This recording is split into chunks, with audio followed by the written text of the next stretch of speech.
hore maraan Soomaali tagay ayaa mid saaxiib la ahay oo social media ku xiriir jirnay waxa dhaaniyo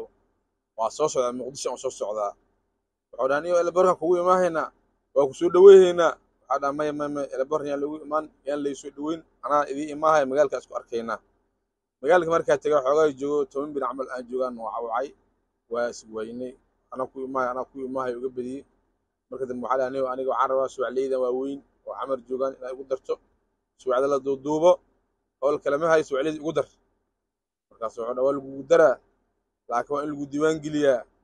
oo suuq qabataa oo akhyaarta isku keentaa oo waxa intaas ka baxda haye waxa inuu saas isku meegan guud laakiin waxa ku sheega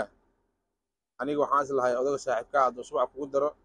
hadii oo saabuun la siiyo in lagu siiyo kaada asifarta ka saar saas laba saabuun ku helo kaada ikiisa asku darsado aniga faa'iido raadimihiina suuqaas la rabay ragaas oo weekend la suuqiyay doonayay laakiin saas warkaadi yahay mac salaam